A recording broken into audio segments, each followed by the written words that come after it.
So, good evening, and thank you for joining us tonight. I have often thought that not only hell is other people, but also hell is this world that we live in. I mean, just read a newspaper or watch the news, and you might agree with me. But as our speakers tonight put it, how do we know that we are not in hell right now? And what is hell? An actual place, a state of mind, a metaphor? Well, whatever hell might be, I'm sure that tonight's presentation will be interesting, challenging, and stimulating. So let me welcome our speakers. Adam, who is an ayahuasca researcher and existential psychotherapist, and Peter, who is a philosopher of mind and psychedelic academic. So enjoy the trip. Thank you very much, Paola. Hi, Peter. Hi, Adam. Thanks, Paola. Hello, everybody. It's nice to have people's videos on, no obligation, but I quite like it. My hope today is that it'll be, I said to Peter, me and Peter we've spent 2 hours planning a 2-hour talk. And I'm not sure we actually got, it was a really fascinating discussion. Yeah. My sense is that this time is going to absolutely fly. This is the title, To Hell with Psychedelics. It is a metaphysical exploration to do with what comes up in psychedelic client work. And the reason I wanted to invite Peter into this is because he is, I mean, perhaps I'll just say a bit about Peter. Peter, as a philosopher of mind, is at the University of Exeter, where they are starting some of the first UK university accredited courses in psychedelics, and it's an interdisciplinary subject that their approach that they're taking across psychology, across philosophy, across the clinical sides, and across actually some literature sides as well. But for me, the thread. Peter wrote a paper about the need for psychotherapists to be able to speak in a skilled way about metaphysics and not be metaphysically naive, as a lot of is perhaps the default, and perhaps I'll leave Peter to make that point. But for me, that's come up very much in my client work, and maybe it's come up in yours as well. So I'd be interested to hear what your questions are, whether that's not come up and you're like, oh, what's going on the edges there, or you've had examples of your own, if you're therapists, to do with that have caught you out in some way. So hopefully this will help to think that through. By psychedelics, I mean mushrooms, magic mushrooms. I mean perhaps LSD. Some of you may have tried. I mean ketamine was legalized first in the UK because it's kind of used off label for as a painkiller, for instance, but that's more available. But each of these has different qualities, but they all have something in common. What is it they have in common? Now, ayahuasca is the fourth box there. That's my research subject. So I am studying as Paolo said, I'm a psychotherapist. I work in private practice, see clients. I am doing a qualitative PhD, which I'll talk about later, talk about the results of that. And then, and then I'm also training psychotherapists as well. But my main research interest is the ayahuasca. But in the middle, I've put this this other thing that by psychedelics I mean a qualitative definition of psychedelics, as in some people might say that they're serotonin agonists or something, or antagonists. What I'm defining is something experiential. So there is something for me that's qualitatively in common between these four things and the things in the middle. So breath work, I was just reviewing Peter's blurb earlier, and he's chair of a breathwork charity. That's going to come up later as well. Or sweat lodges, or dream yoga, I think there's various ways in, some of which require substances in a sense that you see there, some of which don't. And there's a variety you can see on the slide. Mushrooms, you can sort of pick them in a field, you could grow them. LSD made in a lab and printed. Ketamine, again, more kind of human-based. Ayahuasca, there you see a traditional indigenous brewing of ayahuasca, which is a concoction or a decoction, technically. Basically, it's what you see at the top there is the leaves of the chacruna bush, which are combined with the here. You see that? So this is a bit of ayahuasca vine. So that's with a very distinctive shape inside. You can see it kind of furls around. So you take it. The more of the bark that you put in, the more vomity it is, in my experience. But there's lots of chemicals in here, a whole chemical concoction in there. When you combine it with the chacruna, they give a psychedelic vision trip for 4 to 6 hours. So that's what I mean by psychedelic. I'm just going to leave that there for now. Feel free to ask questions. The settings that people are taking those substances in or having those experiences in are a huge variety, but broadly at festivals, for better or worse. Sometimes those aren't safe settings. Sometimes they're very much safe settings. Homebrew environments where people will literally do ayahuasca in their front room, or they may trip alone, or they may buy some mushrooms or grow some mushrooms and then do something at home. And then there's a neo-shamanic, which is a sort of integration of the indigenous version, for ayahuasca, for instance, that uses kind of elements from religions, from different texts, Buddhism, Zen, Hinduism, perhaps, and then creates a new synthesis across those. And then there's the increasing research into the medical side of it. So you see there a typical clinical trial. I think that's Rosalind Watts, actually, picture. So she, the people that's typically headphones with the pre-configured playlist. It's the option of, it's not mandatory, but it's an option to have an eye mask on to create an inner journey. And then there's sometimes 2 sitters, 2 people close by for one person that's having the psychedelic journey, whereas in the neo-shamanic, the homebrew, and the festival, they are multi-person trips, and particularly in the ayahuasca tradition, it's a group-based experience. So a huge variety of those settings, huge variety of the substances, and substance and setting are 2 of the main variables in what creates what it is that we're talking about. So I don't want to get too much into that. I'm not going to say much more now before handing over to Peter for you to say more about the metaphysics aspect. But for me, it's the experience. An experience of what? This is some art by Harry Pack. Obviously, it would be a different seminar if I was going to talk about psychedelic rock and psychedelic art and all the influences on literature. But I really like Harry Pack's art. This is a fairly typical piece by him, showing some of the, just trying to give you a flavour of what the weirdness is, particularly if you've not taken psychedelics.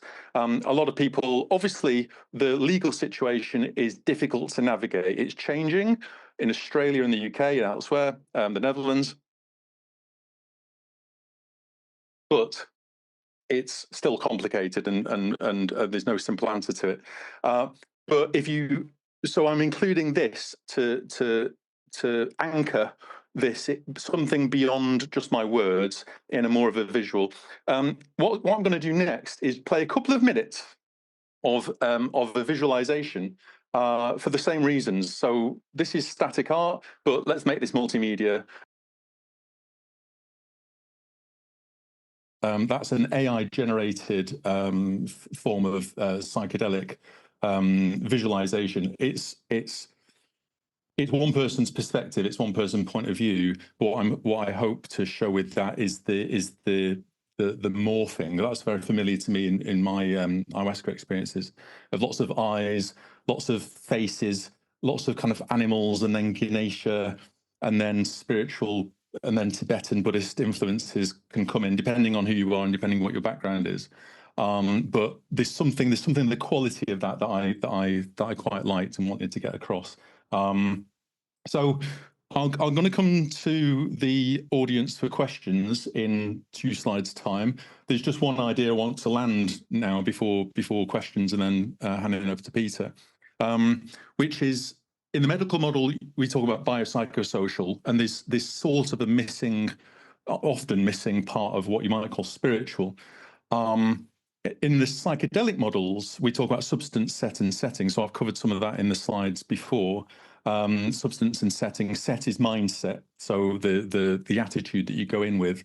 But then spirits and the metaphysical and the ontological truth or otherwise of those. Lots of people have what they call entity encounters in psychedelics, when they will talk to aliens, talk to machine elves, talk to fairies. So having a language for that is because of a metaphysical, what I might call a metaphysical monopoly.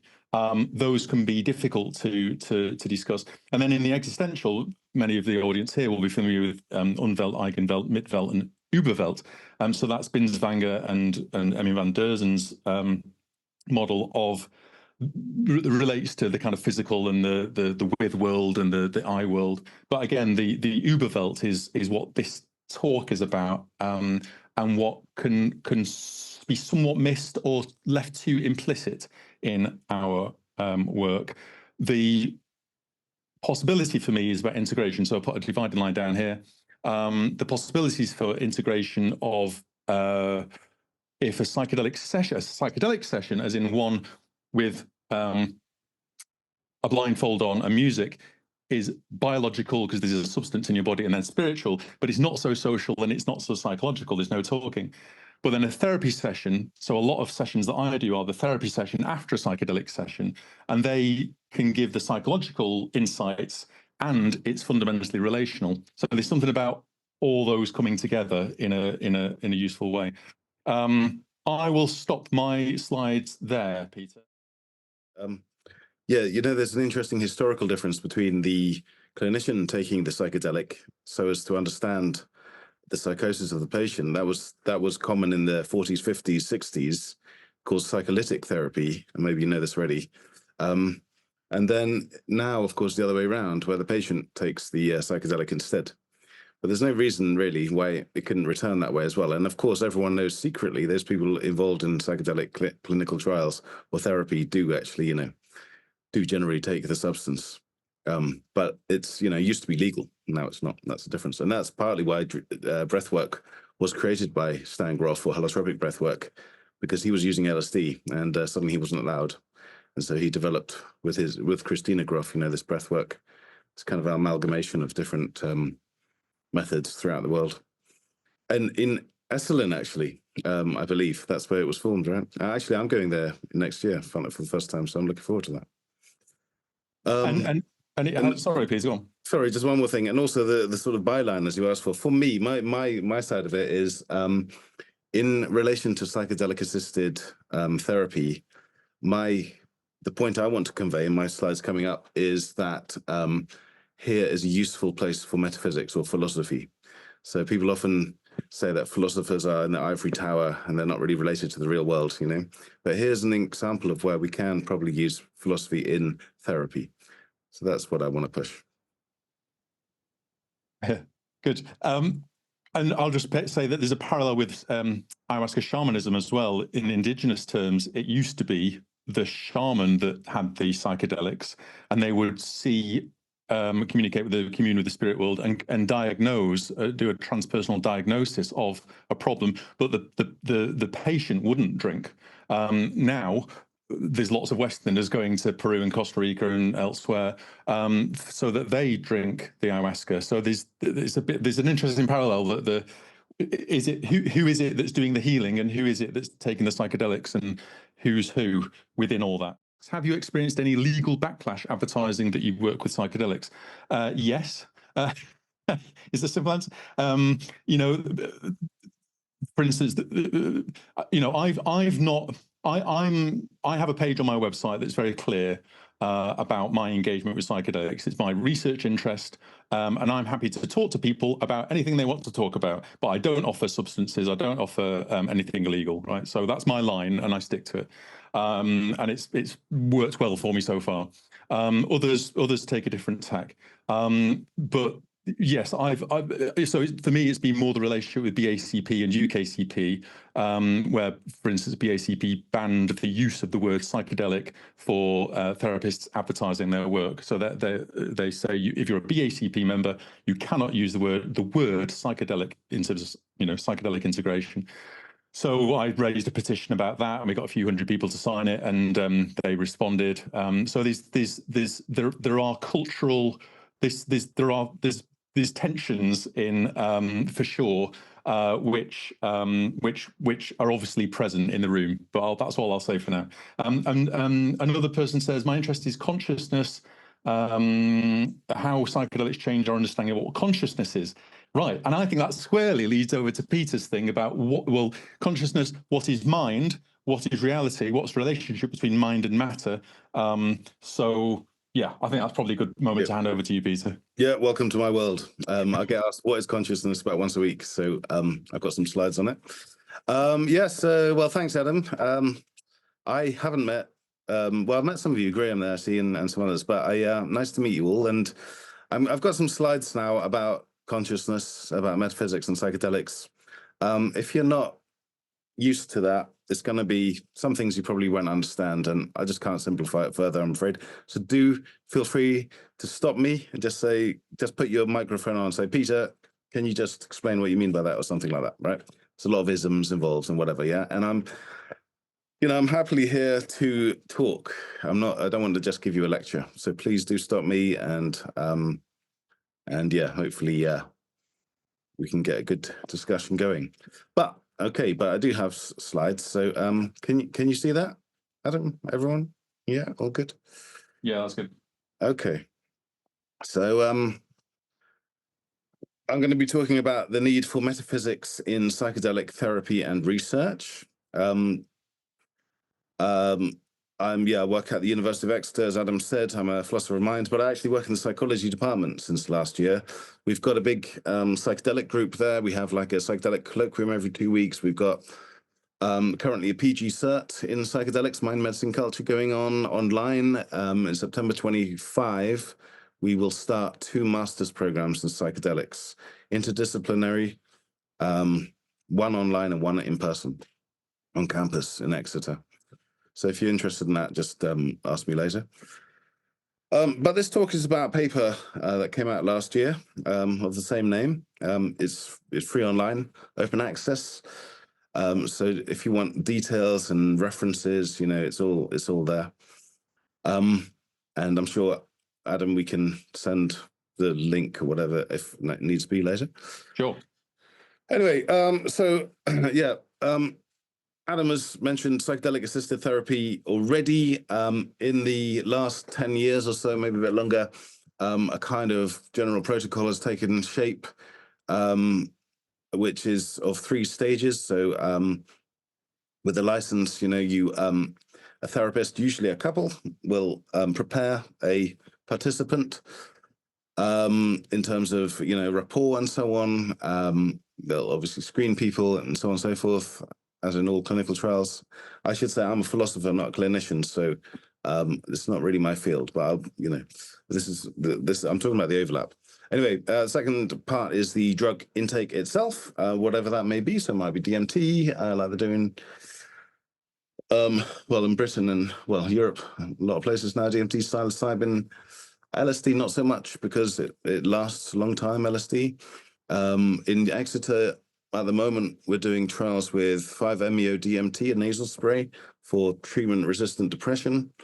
We're doing ketamine for addiction and a number of other studies. And then the third part, which I want to talk about, is integration. So someone's had this psychedelic session. How do you integrate it into their lives? How do you make the most of it? How to push it towards the best possible mental health outcome? And I think part of that, not all of it, but a useful tool within that is metaphysics, as I shall try to say. So my primary point then today is this. Psychedelic-induced metaphysical experiences will be more adequately comprehended and integrated with recourse to metaphysics. In philosophy, we call this almost a tautology, something true by definition. A triangle's got three sides, right? But the interesting thing is it doesn't happen. And I think there's a number of interesting reasons as to why that is. I think historical people have 20th century turned away to metaphysics and philosophy and became pretty empirical. But there's a metaphysical turn now with the psychedelic turn, and I'm going to hope to show you its place. I'll just give you a few examples of metaphysical experiences induced by psychedelics. I'll just quickly with this caveat that, you know, there's not one psychedelic experience. There are innumerable. There's an array. There's a vast range of psychedelic experience. Some of it is akin to the video we just saw from Adam. Some of it is just like somatic, thinking that your fingers are really long or whatever. Some of it's just recreational. Sometimes it's about becoming a better hunter or finding a lost item in the Americas, for example. Military use. There's many different types of experiences and uses of psychedelics. Some psychedelic experiences are mystical, and a lot of trials today use the MEQ Mystical Experience Questionnaire to decipher what happened in this session. And this is based on, you can trace that back to a book by Walter Stace from 1960, and you can trace that back further to William James's 1902 book, Varieties of Religious Experience. Trace that back, ad infinitum almost.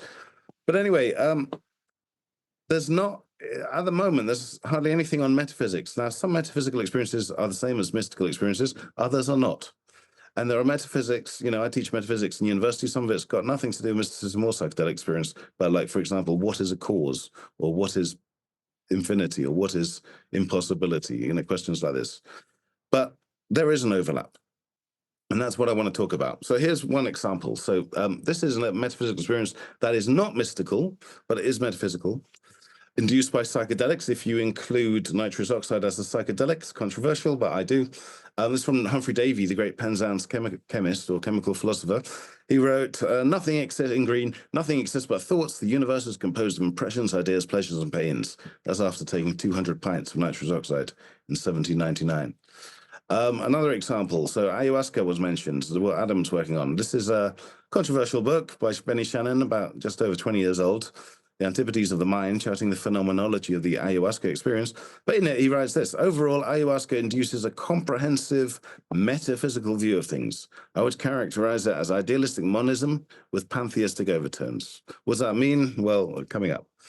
Or here's another one on LSD. This is panpsychism. This is the view that all things have consciousness, talking about consciousness. So like, from humans to mycelial plants, but even atoms and whatever. This is from 1957, a book by Richard Ward. As I realized on 100 micrograms LSD that the whole universe is made up of things which have their own natures, relationships, significances, and that in some universal scale, each thing has its proper degree of awareness. There's a typical metaphysical experience. We study panpsychism and metaphysics induced by LSD in this case.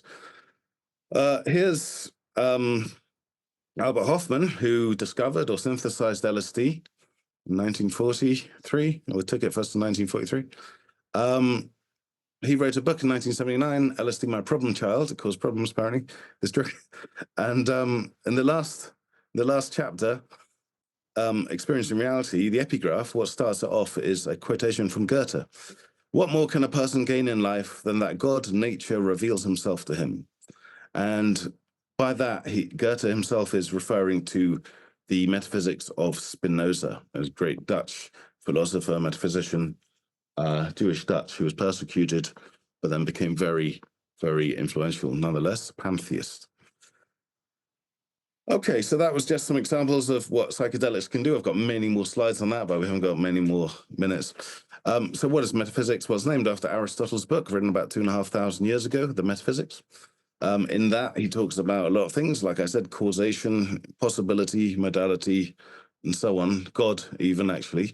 Aristotle's God is just thought thinking about itself, doesn't care about humans at all, completely non-Christian. But anyway, he also talks about the relationship between mind and matter, what we now call mind and matter. And I'm just going to give you a quick metaphysics menu then of what I'm talking about, and then I will relate it to how it might be applicable in psychedelic psychotherapy.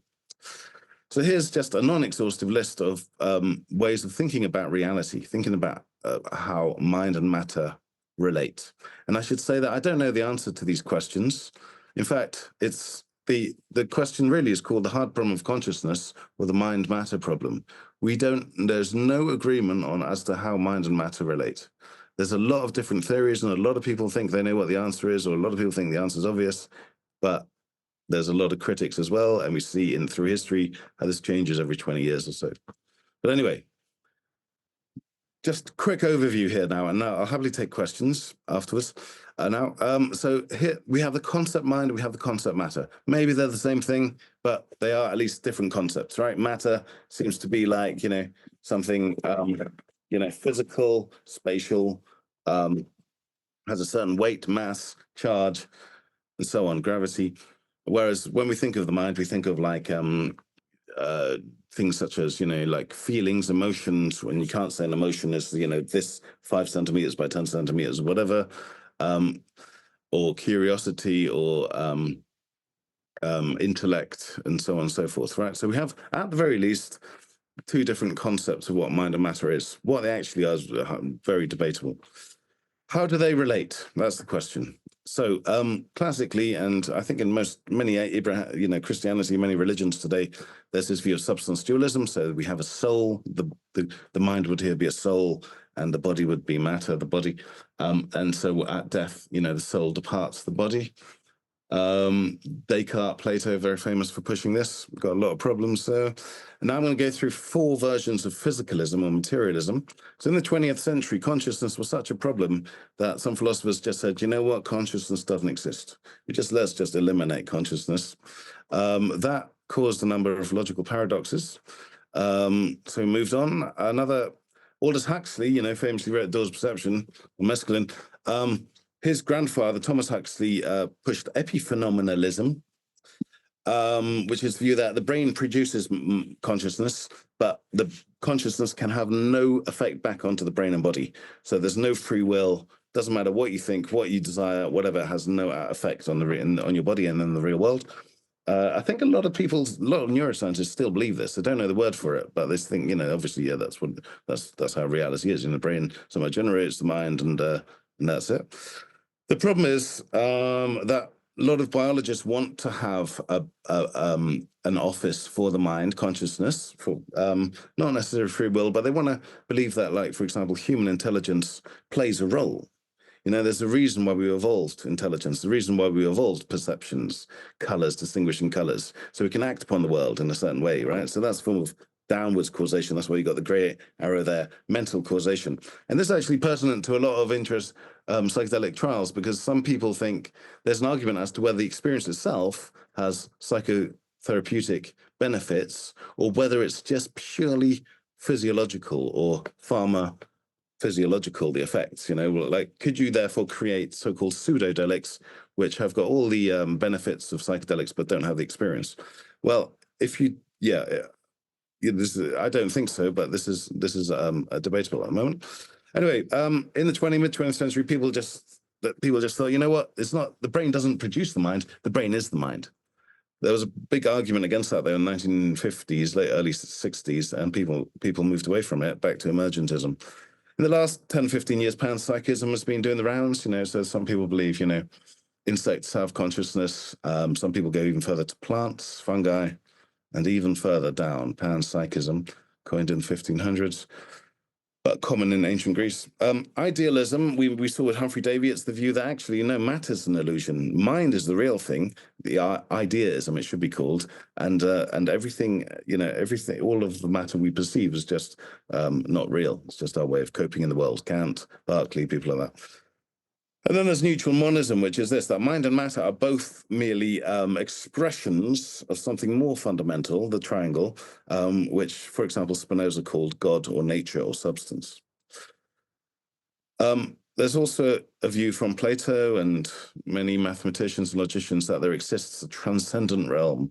Roger Penrose believes this, for example, Karl Popper did.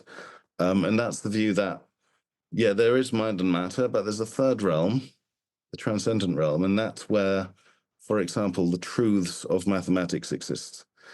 There's an old philosophical debate, does like the Pythagorean theorem, was it discovered or was it invented? Well, if you believe it was discovered and it can only be one way, then it has to have some kind of truth independent of whether anyone's ever thought about it, right? Big debate in philosophy last 3,000 years. Again, no one can come to any agreement on it. Anyway, so there's just a basic, view, and I know I've done this really fast, especially for you who've never come across it before, and so I'll happily take questions. But that's a menu, and my view is I'm quite neutral. I'm on the fence, really. Like every single view has got a lot of problems, every single one. I've got my preferences, but I realize what the problems are with all of them.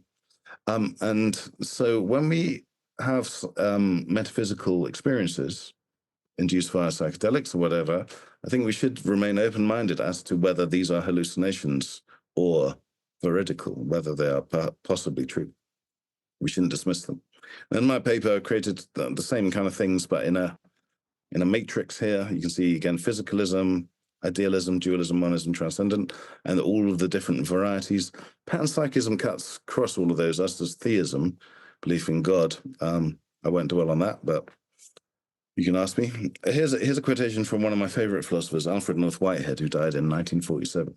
He wrote, "If you don't go into metaphysics, you assume an uncritical metaphysics." In other words, there's no way out, all right? You can't just really say, I'm not interested in metaphysics, I'm just, I know what's real, and that's what I'm going with, right? Well, do you know what's real? That's what the question is. And you can't really know what's real unless you really look into it.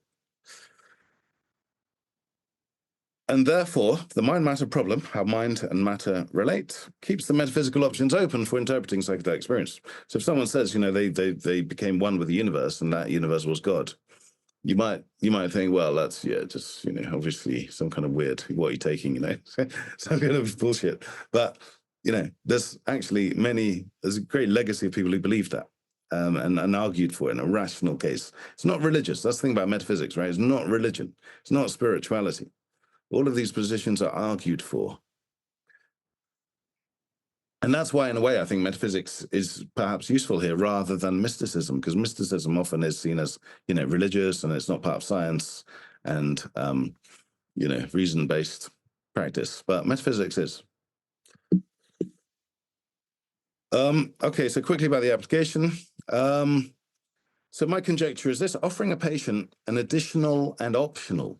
So it's not to replace the integrative aspect of psychotherapy, and it's not a necessary aspect of it. I mean, maybe someone doesn't have a psychedelic experience, or maybe someone doesn't want to talk about it, right? But it's a tool. It's a tool. It's in the toolbox, right? Something you can use if necessary. Offering a patient an additional and optional discussion of a scheme of metaphysical perspectives, as we've just gone through. So, physicalism, dualism, idealism, whatever. For integration may, this is the conjecture, extend long-term benefits of psychedelic therapy and beyond the clinic even might enrich people's lives. I'm talking about the clinic now because this is the thing that people are investing in and so on. But, in 20, 30 years, there's still, a place for it. So it might not help at all. So that's why it's a conjecture. But I think if people are having just an everyday sense, if someone's, let's say, had then a pantheistic experience on 5-MeO-DMT or whatever it may be, and they suddenly, it gives them this sense of a small self, like they suddenly have a completely different understanding of the reality, their place in the world, creates a small self. And number one, they see the sort of problems as not particularly important or relatively trivial now. Secondly, by giving them this kind of little bit of background in metaphysics, they might not so easily dismiss that experience as hallucinatory after a few weeks. And if they don't so easily dismiss it as a hallucination, but consider its truth, possible truth, and I'm not saying it is true, and I'm not saying that people should, obviously therapists should not brainwash people into believe, pushing it one way or the other. But it might extend the benefits of the therapy because it's not easily dismissible. So I return to my primary point. Psychedelic-induced metaphysical experiences will be more adequately comprehended and integrated with recourse to metaphysics. And with that, I end. Some of this has come up already. I'm just going to try and do this in maybe 20 minutes and then have a good 15 minutes of discussion to end. So in terms of synthetic accounts from across my practice, which are anonymized, this synthetic client says, I was at a loose end. I just picked a new class at my local gym. It was this thing called holotropic breathwork. I feel better now. So these are grounded in the real world, real practice. This is what's coming through my door, basically, in some way, shape, or form. That made me feel quite positive, but also a question of consent. That did that person know that they were going to have a fairly and it was a fairly psychedelic experience. Breathwork can be reliably psychedelic. They were just going to their gym and trying to do a sort of yoga class and put it in the same category. The phrase that came to mind for me was that you walked into the right room by accident, or you the right room for the wrong reason, or something like that. I'd been working with this client for a while, and this really changed things. Really changed it. They weren't looking for it, but it found them, or they were open to it in a certain way.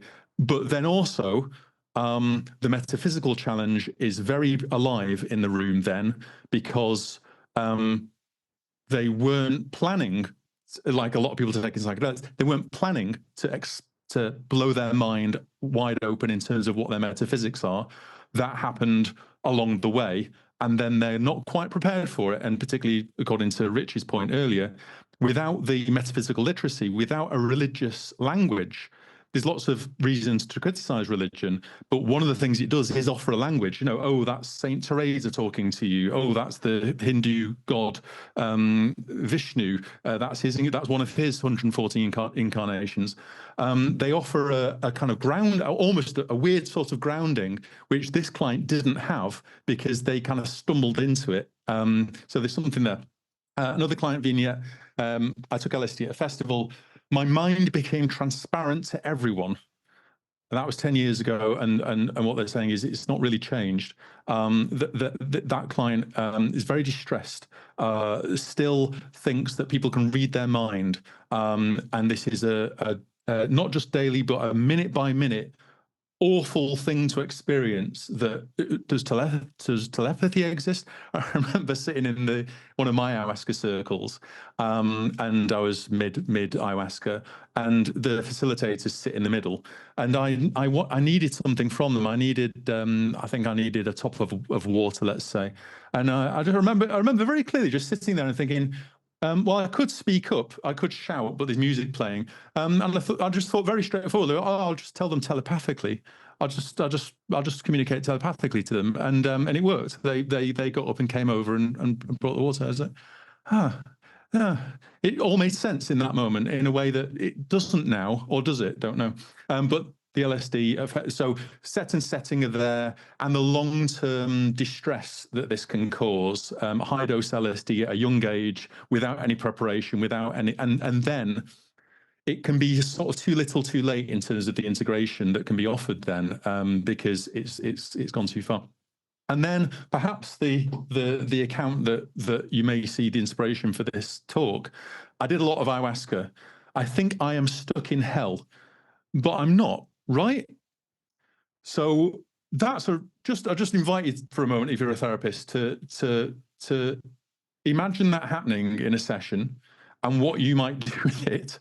What I did with it was say, how do you know? And that did not go well for me. I think this client was looking for metaphysical assurance that maybe they assumed that everyone in mental health or the healthcare system would share, of a materialism, a physicalism, the only game in town.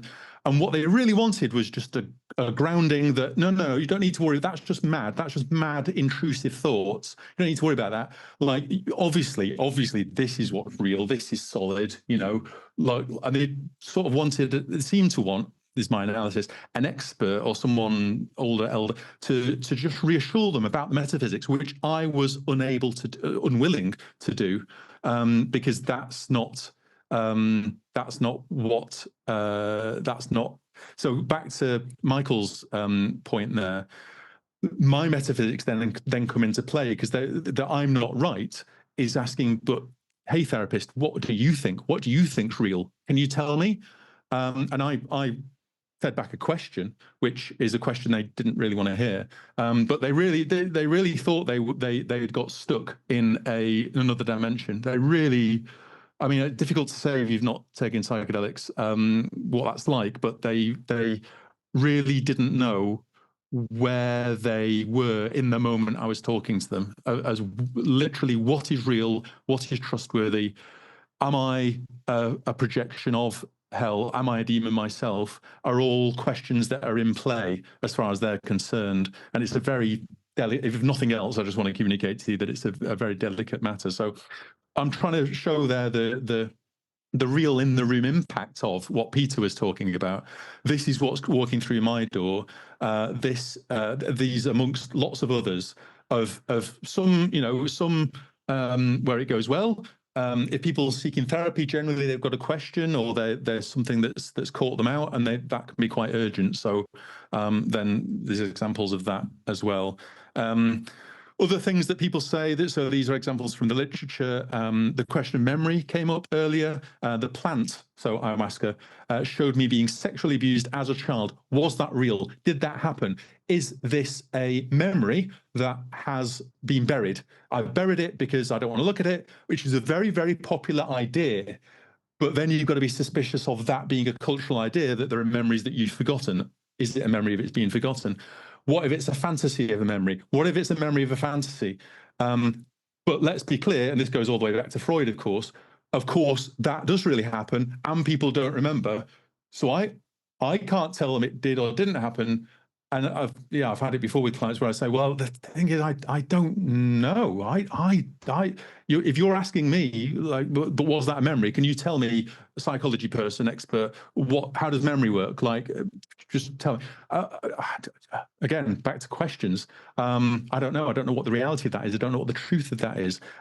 All I can offer is to ask the question in a connected way.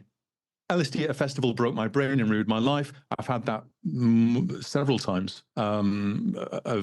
including people that are decades later. I worried I'd gone. So I suppose these are on the negative side. As I say, that's partly the bias of these are the people coming into therapy for myself and others. But of course, there's lots of literature showing positive results, which I mentioned in my ayahuasca section, which is the second half of this. This bit's coming to an end now. In terms of what the literature says, here's another example. Ayahuasca offers a form of spiritual and existential introspection. So this is where I think what Peter, metaphysics, ontology, what exists, and how do you know? Unlike anything else that I've experienced. So that was in a study by Ranelli. I can give citations if people need them. For years, I've characterized myself as a devout atheist. This is from Shannon, the book that Peter showed earlier. When I left South America, as in doing ayahuasca in the Amazon, as I have, I was no longer an atheist. My Weltanschauung had radically changed. So I'm including that from the literature, but we talk about it as ontological shock. We talk about it as a direct experience of a metaphysical questioning. It's quite common.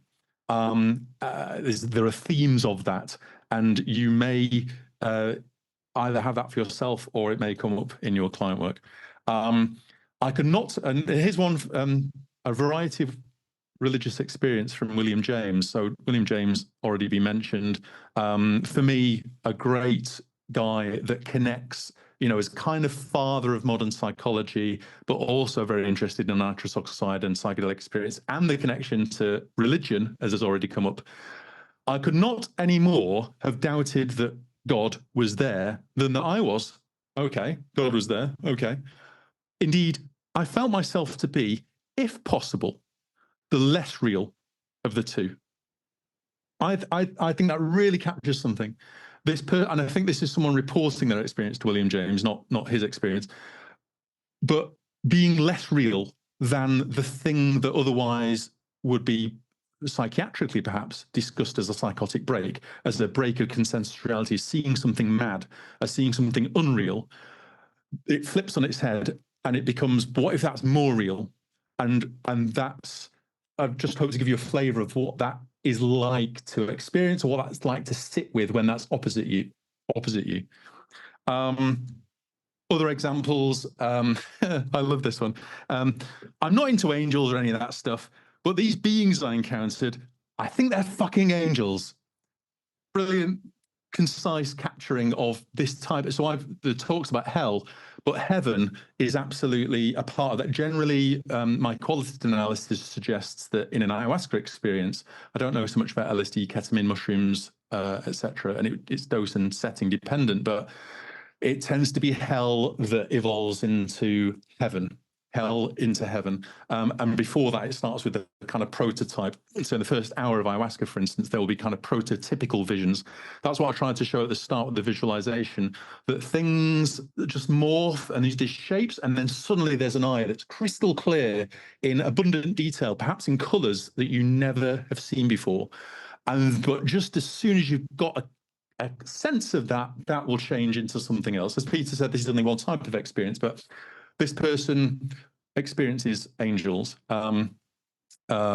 scary basement. There's something there about the usefulness of death in relation to cancer. So psychedelics being used for end-of-life care, psilocybin, and yeah, that was called Cancer at the Dinner Table, experience of psilocybin-assisted psychotherapy for the treatment of cancer related to distress. So often a finding in that research was that people would be less scared of their own personal death after having a psychedelic experience. I mean, it's at the top there. Death is just the beginning of another greater universe. You can see how this is... It explodes what I was saying in Rachel's article, the idea of being towards death as Heidegger talks about death as non-relational, as the end, even if you don't want it to be the end. But is he doing anything more than just giving his view there? And what if people have different views? All hope abandon ye who enter here. Such characters in colour dim I marked, over a portal's lofty arch inscribed, whereat I thus, Master, that's Virgil, these words import hard meaning. He as one prepared replied, here thou must all distrust behind thee leave. Here be vile fear extinguished. So that's the literal, is it literal? What does literal mean? The literal inscription above the gate to hell as Dante is entering, so in Dante's Inferno, as the protagonist, accompanied by his spirit guide, what's that, Virgil, is going through. Virgil's very calm and cool and like, don't worry about it. He's freaking out. I'm about to go into hell, like my participant. And he's told, leave behind your distrust. This experience of hell is a process via which you will learn what's true. I think that's my interpretation of what Dante the poet is saying here. Vile fear will be extinguished. What we talk about is as existential angst.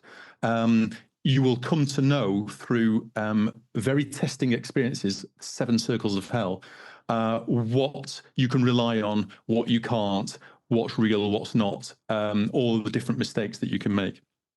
So let's enter now. Let's row through the arch of into hell. No, we're going to row through the arch into my ayahuasca research for this kind of final 10 minutes before we come back to a discussion.